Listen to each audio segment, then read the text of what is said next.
स्वागत है आपका यूपीएससी स्टडी मटेरियल में। कैसे हैं आप लोग सब। जो पिछले वीडियो में मैंने बताया था कि जैसे कि आधुनिक भारत का इतिहास में हम एक एक करके सीरीज श्रृंखला वाइज सब चीज़ देखेंगे, तो उसमें आज हम आधुनिक भारत का इतिहास हम पढ़ेंगे। तो ये हम स्टार्ट करते हैं कि पुनर्जागरण काल से हम स्टार्ट करते हैं, क्योंकि आधुनिक भारत का इतिहास उस समय से ही स्टार्ट होता है। और उसके बाद कैसे यूरोप के लोग इंडिया में आते हैं, अपना ट्रेड कैसे फैलाते हैं, तो ये चीज़ें हम यहाँ पे देखेंगे। फिर पुर्तगाली और एक एक करके, जैसे पहले पुर्तगाल के लोग आते हैं, फिर आते हैं हमारे डच लोग आते हैं, ठीक है। एक एक करके श्रृंखला वाइज देखेंगे। फिर हमारे अंग्रेज लोग आते हैं, यहाँ पे व्यापार केंद्र सेटअप करते हैं। फिर हमारे पास डेनिश लोग आते हैं, फिर फ्रांस के लोग आते हैं। तो एक एक करके हम सारी चीजें देखेंगे यहाँ पे। तो अभी पुनर्जागरण काल की शुरुआत कहाँ से होती है? पुनर्जागरण काल की शुरुआत होती है रोमन साम्राज्य से। तो रोमन साम्राज्य में, रोमन एम्पायर में उस समय क्या चल रहा था? इस समय इटली बात 15वीं शताब्दी की है, जब इटली का पूरे यूरोप के ट्रेड पे एकाधिकार था, जो इंडिया के साथ वो ट्रेड करता था। तो वो क्या हुआ कि रोमन साम्राज्य फिर जो एक इवेंट है रोमन साम्राज्य का 1453 का, 1453 ईस्वी में, वो हम डिस्कस करेंगे कि उसमें क्या हुआ कि पुनर्जागरण काल स्टार्ट हुआ। और दो चीज़ें हैं यहाँ पे गौर करने वाली कि अगर बात हम ट्रेड की कर रहे हैं, तो यूरोप में ट्रेड इटली करता था, एकाधिकार था, और जो यूरोप में, और जो इंडिया का ट्रेड होता था ज़्यादातर अरब लोगों के साथ होता था उस टाइम पर, अरब लोगों के साथ, ठीक है। तो यहाँ दो चीज़ें गौर करने वाली थी। तो इटली जो हमारा रोमन एम्पायर है, वहाँ पे वो 753 बीसी में इस्टेब्लिश हुआ था रोमन एम्पायर। 753 बीसी में। कुछ फैक्ट्स मैं यहाँ पे दे रहा हूँ, कवर कर रहा हूँ, कि आप फैक्ट्स नोट कर लेंगे तो सही रहेगा। फिर मैं सबको सिंक करके आपको बताता हूँ। ये फैक्ट्स है, ये नोट कर लीजिएगा। ये मिथ है, कहीं बुक में नहीं लिखा है कि ये रोमन साम्राज्य 753 बीसी में इस्टेब्लिश हुआ था। तो ये मिथ है। तो रोमन साम्राज्य तीसरी शताब्दी में विभक्त हो गया, दो पार्ट में रोमन साम्राज्य। ये यहाँ पे मैप के माध्यम से मैं आपको दिखा देता हूँ कि ये यूरोप है, ये साउथ अफ्रीका है ऐसे, और ये रोमन एम्पायर है जो डॉट डॉट करके मैंने सर्किल से घेरा हुआ है।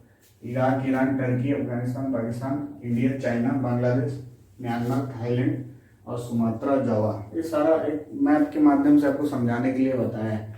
तो इसमें ये रोमन साम्राज्य है, ठीक है। ये तीसरी शताब्दी में क्या हुआ, विभक्त हो गया एक, कि पश्चिमी और पूर्वी रोमन साम्राज्य। जैसे वेस्ट बंगाल भी विभक्त हो जाता है ना, कि ईस्ट और वेस्ट बंगाल, तो लाइक दैट। तो इटली यहाँ पे हमारा है। ये इटली पहले व्यापारिक केंद्र था, मतलब एकाधिकार था इसका।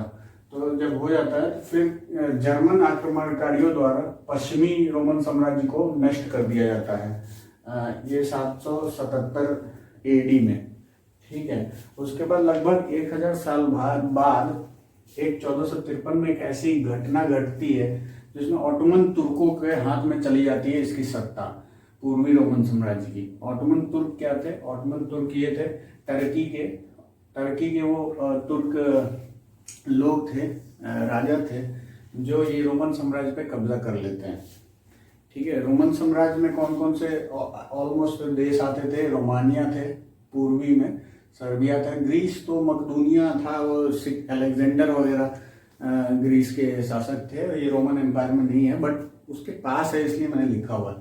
फिर पुर्तगाल की राजधानी लिस्बन है, और स्पेन की राजधानी मैड्रिड है। मैंने लिख दिया है कि इसका आगे जिक्र आएगा। तो फिर पश्चिमी रोमन साम्राज्य, और जो अब इसमें हुई क्या घटना, क्या हुई जब ऑटोमन तुर्कों के हाथों में चली गई ये अपनी पूर्वी रोमन साम्राज्य। इसमें घटना ये हुई कि इन्होंने सारा ट्रेड को बंद कर दिया। जो ट्रेड ये लोग करते थे यहाँ पे, टर्की, ईरान, इंडिया से करते थे ना, ये रूट था इन लोगों का, फेमस रूट था। तो ट्रेड इसमें बाधित हो गया, क्योंकि इटली एक प्रमुख देश था भारत के साथ व्यापार करने का। तो ये लोग जब इस पे ऑटोमन तुर्क का राज हो गया 1453 ईस्वी में, तो क्या हुआ कि ये ट्रेड वाला रास्ता रुक गया। फर्स्ट पॉइंट तो आप ये लिख लेंगे। सेकंड पॉइंट क्या हुआ कि तुर्क लोग आए तो यहाँ पे रोमन साम्राज्य में जो बुद्धिजीवी लोग थे, काफ़ी पढ़े लिखे लोग, ज्ञानी लोग, मतलब थिंकर्स, वो सारे लोग शिफ्ट हो गए ये पश्चिमी रोमन साम्राज्य में। तो जब शिफ्ट हुए तो एक घटना ये घटी, कब घटी? 1453 में, 53 है वो, 1453 ईस्वी में घटना ये घटी कि पुनर्जागरण का काल आरंभ होता है। पुनर्जागरण मतलब कि अब खोजो, भौगोलिक खोजों का काल, कि ये रूट तो हमारा बंद हो गया, अब हम ट्रेड कैसे करेंगे, क्योंकि हम वर्चस्व हमारा है, हम इटली हैं, हम वर्ल्ड में पूरा ट्रेड करते हैं, अब हमारा रास्ता कोई रोक दे तो हम बंद थोड़ी हो जाएगा, हम दूसरा रास्ता देखेंगे। तो इसी प्रकार से तो इसमें अब ये पुनर्जागरण का काल स्टार्ट होता है, ठीक है, और व्यापारिक मार्ग प्रतिबंधित हो गया था। तो इसमें कुछ देश जैसे पुर्तगाल हो गया, जो इटली का पड़ोसी था, स्पेन हो गया, इन लोगों ने भौगोलिक खोजों की एक प्रक्रिया प्रारंभ की, जिसमें ये लोगों ने अपने यहाँ से नाविक भेजे। इन लोगों ने नाव भी बनाए, कई सारे नाव भी बनाए। यहाँ का जो राजा था हेनरी, वो हेनरी द नेविगेटर, वो उसने काफ़ी इन्वेस्टमेंट किया, उसका पूरा जीवन इसी में निकल गया। पुर्तगाल का राजा था हेनरी द नेविगेटर, कि खोज कैसे किया जाए और कोई देश है क्या, और मतलब खोज करना नहीं, रूट का खोज करना, मार्ग का खोज करना था। देश तो उनको पता था कि देश है, पूर्व में बहुत सारी संपदा है, क्योंकि पहले से ट्रेड होता था। पहले क्या ट्रेड था, ये पूर्व में अरब लोग लाते थे ट्रेड करके चीज़ें, फिर अरब से यहाँ पे आती थी रोमन साम्राज्य में, तो डिमांड थी चीज़ों की। तो क्या क्या चीज़ों का ट्रेड होता, तो ऑलमोस्ट हम देखते हैं इंडिया में मसाले ज़्यादा होते तो मसालों का ट्रेड ज़्यादा होता था, काली मिर्च वगैरह, तो सोरा, ठीक है, हाथी दांत, ये सब अरब के साथ, और ये तलवार वगैरह, ये सबका जड़ी बूटियों का ट्रेड, सबका ट्रेड अरब के साथ चलता था। अरब मतलब Afghanistan, Pakistan, Iran, Turkey, Iraq, यहाँ तक तो चलता था, ये अरबियन कंट्रीज थी। बट रोमन साम्राज्य भी अपना आपस में फिर वहाँ से टर्की के पास से ये ट्रेड कर लेता था। तो क्या है कि जो चीज़ें रोमन साम्राज्य में अवेलेबल नहीं थी, वो भी चीज़ें इनको मिल रही थी इस रूट के माध्यम से। लेकिन फिर टर्की का पूर्वी रोमन साम्राज्य पे मतलब अधिकार हो गया, तो ये रूट बंद हो गया। दूसरा रूट इन्होंने चालू किया, उस चालू करने के लिए पुर्तगाल ने एक इन्वेस्टमेंट किया, पुर्तगाल ने अपने नाविक भेजे, ठीक है। तो उस क्रम में पहला जो नाविक आता है बार्थोलो डियाज, मैंने यहाँ पर लिख दिया है, कुछ चीज़ें मैंने लिखी हैं, कुछ चीज़ें कवर कर रहा हूँ। तो 1453 के परिणाम क्या क्या हुए, वो सारी चीज़ें हम एक बार इधर देख लेते हैं। तो भौगोलिक खोजों का युग प्रारंभ हुआ, दार्शनिक लोग इटली में शिफ्ट हो गए, जिसके कारण इटली ने उनको संरक्षण दिया। और क्यों शिफ्ट हो गए, क्योंकि पूर्वी रोमन साम्राज्य पे ऑटोनमस तुर्कों का अधिकार हो गया था, ठीक है। तो तुर्क लोग थे, तो ऑब्वियस सी बात है कि मतलब इधर बुद्धिजीवी लोग यहाँ पे आ गए थे। फिर 15वीं शताब्दी से इटली विश्व व्यापार पर इटली का नियंत्रण था, और इटली समृद्ध भी था, ठीक है। इटली में पुनर्जागरण स्टार्ट हो गया, क्योंकि सारे बुद्धिजीवी लोग यहाँ पे आ गए थे, और व्यापारिक मार्ग प्रतिबंध हो गया था इटली का। फिर नवोदित राष्ट्र पुर्तगाल व स्पेन ने व्यापारिक मार्ग खोजने की शुरुआत की, ठीक है। प्रिंस हेनरी द नेविगेटर पुर्तगाल के राजा थे, प्रिंस ये पुर्तगाल है। हेनरी द नेविगेटर ने क्या किया कि दिशा सूचक यंत्र भी उन्होंने बनाया, जिससे क्या था कि आराम से इजीली हम देख सकते थे कि नाविक को हम बता सकते थे कि किस तरफ बोट लेके जाना है, ठीक है। तो दिशा सूचक यंत्र भी प्रिंस हेनरी द नेविगेटर ने बनाया। फिर प्रिंस हेनरी द नेविगेटर ने ही बार्थोलो डियाज, यहाँ देखिए इस क्रम में अगर आप देख रहे हैं तो बार्थोलो डियाज को पहले भेजा। बार्थोलो डियाज ये रूट है, ये रूट मैंने बनाया ब्लैक कलर से, ये देखिएगा। बार्थोलो डियाज ऐसे आया 1487 में, ये ईयर याद रखिएगा, पहली बार। तो ये यूरोप का जो इस तरफ का मार्ग था, इसमें सबसे एंड पॉइंट तक पहुंचने वाला पहला, इसकी मतलब खोज करने वाला, इसका नाम क्या है? ये एंड पॉइंट साउथ अफ्रीका का सबसे दक्षिणतम बिंदु है, मतलब साउदर्न मोस्ट पॉइंट है, जिसका नाम है Cape of Good Hope. Cape of Good Hope आपको हमेशा हर जगह मिल जाएगा, इस पे प्रश्न भी आते हैं। तो केप ऑफ गुड होप की खोज करने वाला कौन था? बार्थोलो डियाज। ये इंपॉर्टेंट प्रश्न है। अब कब किया था? 1487 में, ठीक है। और इसको हिंदी में दो नामों से और बताते हैं। केप ऑफ गुड होप का हिंदी नाम है उत्तरमाशा अंतरीप और आशा अंतरीप, दो नाम और हैं, ये याद रखिएगा। ये बहुत ही इंपॉर्टेंट लाइन है आपके मतलब इस क्लास की। तो फिर ये बार्थोलो डियाज ये केप ऑफ गुड होप से इस साइड में पूर्व की ओर आगे नहीं बढ़ पाया, क्योंकि इधर मतलब वो उसकी जाने की हिम्मत नहीं हुई, समुद्र में काफ़ी तूफान वगैरह आते हैं इधर। तो ये यहाँ से वापस लौट गया, पुर्तगाल जाके बताया कि मैं तो केप ऑफ गुड होप तक जाके आया हूँ, मतलब वहाँ से जाने का रास्ता आगे था, मैं जा नहीं पाया, आप किसी और को भेजिए। तो उन्होंने नेक्स्ट टाइम वास्को डिगामा को भेजा। 1487 के बाद 1488 में वो वापस चला गया। फिर 1498 में वास्को डिगामा लौटा। वास्को डिगामा चला 17 मई 1498 को इंडिया की यात्रा के लिए, ठीक है। तो Vasco da Gama Cape of Good Hope पहुंचा। फिर वहाँ से उसके जो दिशा सूचक यंत्र था उसमें दिखाने लगा कि इस साइड में पूर्व की ओर कुछ है।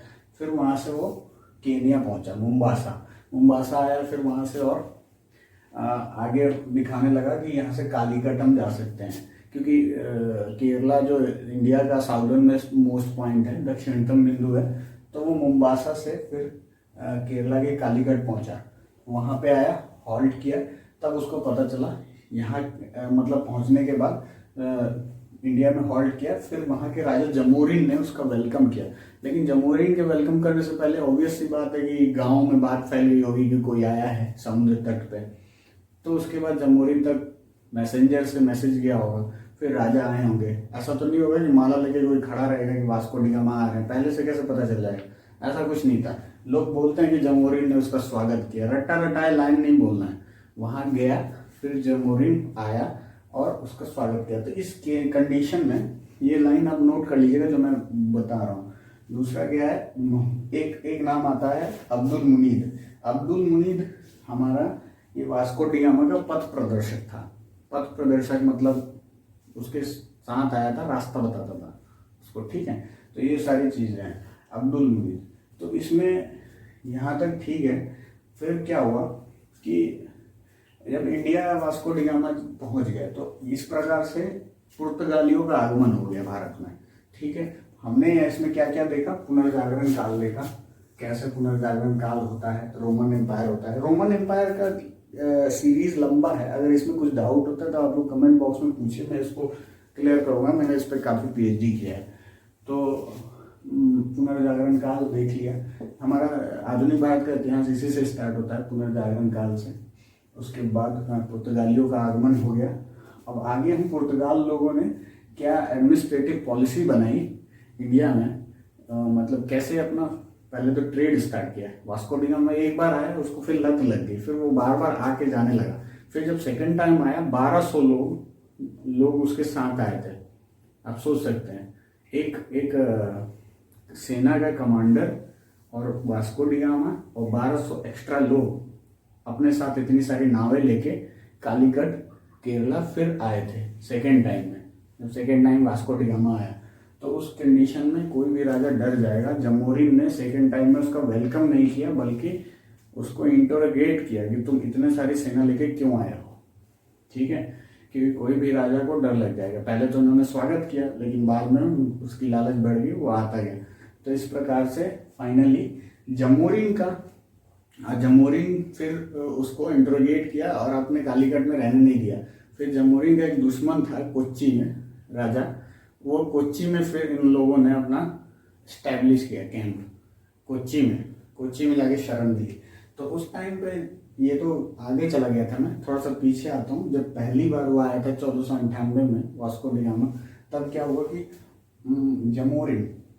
जमोरिन ने तो वेलकम किया उसका, लेकिन कुछ मुस्लिम राजा थे कर्नाटक के शासक लोग, भरूच के शासक लोग, ये लोग मिल गए। ये लोग पहले ही वार्न कर रहे थे उनको कि इनका वेलकम मत करो, बाहरी लोग हैं, ठीक है, क्योंकि जानते नहीं है ना हम किसी को। तो वो शासक लोग कौन कौन से थे, एक लाइन में लिखा हुआ है, चेट्टियार एवं चुलिया मुसलमानों ने विरोध किया था वास्को डी गामा का। ये बुक में हमारा मिलता है, इसलिए मैंने इसमें इंक्लूड किया है, शायद इससे सवाल बन जाए। तो इन लोगों ने विरोध किया था, बाकी लोगों ने विरोध नहीं किया। तो जब पहली बार आके जब वापस लौटा, वापस इसी मार्ग से लौटा, जब वो पुर्तगाल के लिस्बन पहुंचा, लिस्बन पहुंचने के बाद वहाँ का उस टाइम का 1498 में, पहले तो हेनरी था ना, हेनरी द नेविगेटर राजा थे वहाँ पे, लेकिन जब वास्को डी गामा वापस पहुंचा तो वहाँ के राजा थे मैनुअल एक प्रथम पुर्तगाल के राजा थे।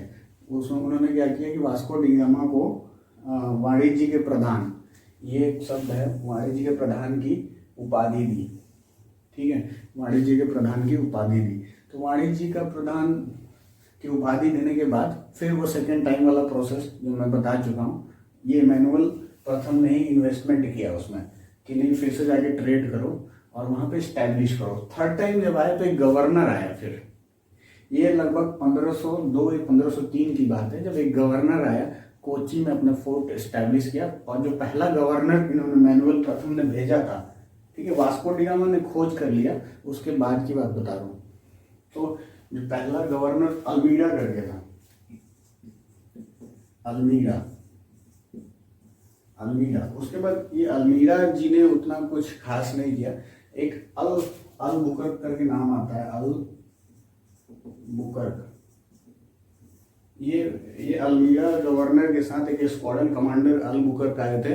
अल बुकर्क बाद में यही इंडिया में रहते हुए ही गवर्नर बन गए और उन्होंने फिर साम्राज्यवादी नीतियां अपनाई और साम्राज्य को फैलाना चालू किया, ठीक है।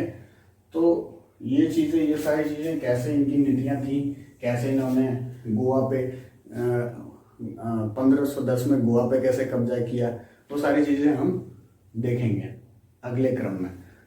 तो इस क्रम में एक चीज़ और रह रही है कि अब जब पुर्तगाल 1498 में वास्को डी गामा को भेजा, उस टाइम पे इसका पड़ोसी देश ने बोला कि मैं स्पेन से किसी को भेजूंगा खोज करने के लिए, रास्तों मार्ग, भौगोलिक मार्गों की खोज करने के लिए, शब्द लिखिएगा।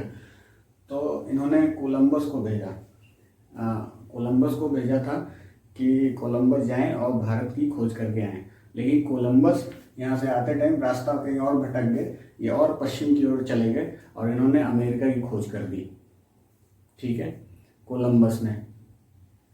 और 1498 में हमारे वास्को डी गामा इधर आ गए। तो यहाँ पे देखिए 1494 में ये लाइन छूट गई थी, कोलंबस ने अमेरिका की खोज की, ये वही लाइन है। तो यहाँ पे सारी चीज़ें क्रमशः कवर हैं। एक बार और समाप्त करता हूँ कि हाँ, एक चीज़ ध्यान में, तीसरी शताब्दी रोमन साम्राज्य की स्थापना 753 ईस्वी BC में हुई। फिर तीसरी शताब्दी ईस्वी में रोमन साम्राज्य दो भागों में, पश्चिमी पूर्वी में बंट गया। पूर्वी को बैजेंटाइन साम्राज्य कहते हैं, ठीक है, और पश्चिमी को रोमन एम्पायर कहते हैं। फिर 477 AD में पश्चिमी रोमन साम्राज्य खत्म हो गया, जर्मन आक्रमणकारियों द्वारा खत्म हुआ, फिर स्टार्ट हुआ, मतलब टूट गया था। फिर ये लगभग 1000 साल बाद 1453 ईस्वी में पूर्वी पर ऑटोनोमस तुर्कों का अधिकार हो गया। ऑटोनोमस तुर्कों का अधिकार होने के क्रम में आगे बहुत सारा विश्व पटल पे परिवर्तन आया, कल्चरल परिवर्तन भी आया। तो उस टाइप का फिर यहाँ से बुद्धिजीवी लोग इटली में शिफ्ट हो गए। शिफ्ट होने के साथ इन्होंने कुछ अपना बताया कि हमारा ट्रेड का तो बंद हो गया है, कुछ इन्वेंशंस किए इन्होंने, नाव बनाए, आविष्कार किया और फिर स्टार्ट किया कि भौगोलिक मार्ग हम दूसरा खोजते हैं अपना, जिसमें हमारा एक छत्र अधिकार हो। और किया भी। लास्ट में जब पुर्तगाल यहाँ भारत पहुँच गया था तो ये जो रूट था इस पे कम से कम 15 वर्षों तक पुर्तगालियों ने एक छत्र मतलब राज किया। इस रूट में ये लोग किसी को आने नहीं देते थे, और अगर आने देते थे तो नाव के साथ 3 लोगों को 2 नाव स्कॉट करता था, उस नाव को, किसी और देश के नाव को स्कॉट करता था, और सब कुछ चेकिंग होती थी, बाकायदा वेरीफाई होता था। प्लस में इसमें ये लोग टैक्स लेते थे, कोई और इस रूट से अगर ट्रेड करे तो ये लोग टैक्स लेते थे उस पर। तो यही कारण हुआ था कि इनका डचों से फिर और अंग्रेजों से निरंतर फिर क्लैश हुआ कि रूट तो समुद्र तो नेचुरल है, मतलब प्राकृतिक है, इस पे किसी का अधिकार तो है नहीं। तो ये लोग फिर लड़ाई किए, और फिर लड़ाई करने के बाद फिर डच आए, फिर अंग्रेज आए, ऐसे इस्टेब्लिश हुआ। ठीक है, तो उसके लेकिन लगभग 15 वर्षों तक इनका एक छत्र इस रूट पे राज रहा। फिर बाद में पुर्तगाली लोग खदेड़ भी दिए गए। तो ये सारा आगे के क्रम में हम विस्तार पूर्वक चर्चा करेंगे, आप हमारे साथ बने रहिए। तो इस क्रम में हमने यहाँ तक देखा, और अल्मीरा अलबुकर्क हमने देख ही लिया। ये मैप आप नोट डाउन कर लीजिएगा, कुछ भी डाउट होता है इस क्लास में तो पूछिएगा। और ये एक चीज शायद रह गई थी कि ये जो पूर्वी रोमन साम्राज्य के कुस्तुतुनिया पे अधिकार किया था ऑटोनोमस तुर्क ने, कुस्तुतुनिया पे ऑटोनोमस तुर्कों ने अधिकार किया था 1453 में। मैं उसको शायद पूर्वी साम्राज्य बोल रहा था, तो उस पर अधिकार किया था। तो पूर्वी साम्राज्य पूरा ही आ गया, क्योंकि वो कैपिटल था वहाँ का, इस्तांबुल था। उसको आधुनिक भाषा में इस्तांबुल बोलते हैं, जो अभी रिसेंटली आज की डेट में भी टर्की का कैपिटल है। तो यहाँ देखिए, यहाँ मान लीजिए कि इस्तांबुल है, तो यहाँ से कब्जा करने में ज़्यादा दिक्कत भी नहीं है ना उन लोगों को। तो ये चीज़ें हुई थी, ये इस पटल के पर घटना हुई थी। उसका एक मतलब जो परिणाम ये हुआ कि पुनर्जागरण आ गया, साम्राज्यवाद शुरू हुआ। ठीक है, उपनिवेश बनाना चालू किया कि सारे पढ़े लिखे लोग तो यहाँ इकट्ठा हो गए थे विश्व में। तो इस वजह से ये सारी घटनाएं हुई। तो लेकिन उस घटनाओं से पहले 1453 से पहले की बात क्या थी कि धर्म के आधार पे व्यापार होता था, धर्म के आधार पर व्यापार। तो उसमें पहले धर्म क्या था कि ये लोग क्रिश्चियन है, तो इनका धर्म था कैथोलिक। ठीक है, तो कैथोलिक। लेकिन 1453 के बाद जब तुर्कों का अधिकार उस पर हो गया, तो यहाँ वाले जो पूर्वी रोमन साम्राज्य के धार्मिक लोग इधर शिफ्ट हुए। पहले शांति थी, क्योंकि धर्म के आधार पर चीजें चल रही थी। लेकिन जब बुद्धिजीवी लोग पश्चिम में शिफ्ट हुए, इटली में, पुर्तगाल में, स्पेन में, ज्यादातर इटली ने उनको संरक्षण दिया। सारे लोगों को, जो बुद्धिजीवी लोग थे, जो फिलोसफर लोग थे, दार्शनिक थे, विद्वान थे, उनको इटली ने शरण दिया था। तो उन लोगों ने फिर धर्म के अगेंस्ट में बात करना स्टार्ट कर दिया कि नहीं, धार्मिक प्रक्रिया जो हमारा प्रचलन में है बहुत पुरानी हो गई है, हम कुछ नया करते हैं। तो उन लोगों को फिर ये धर्म दो चीजों में डिवाइड हुआ। तो कुछ लोग जो धर्म के फेवर में थे उनको कैथोलिक बोलते हैं, CATHOLIC, कैथोलिक। और जो धर्म के अगेंस्ट में चले गए उसको प्रोटेस्टेंट बोलते हैं, PROTESTANT, प्रोटेस्टेंट लोग। ये दो चीजें आपको नोट डाउन करने की जरूरत है। ठीक है, तो मैंने बताया ना कि अगर रोमन एम्पायर से कुछ भी आपको प्रॉब्लम होता है तो आप कमेंट बॉक्स में मेरे से पूछ सकते हैं। तो इसमें हमने क्या क्या पढ़ा, हमने पुनर्जागरण काल पढ़ा, कौन कौन से लोग आए ये पढ़ा, और उसके बाद यूरोप के लोग कैसे कैसे पहुंचे वो पढ़ा।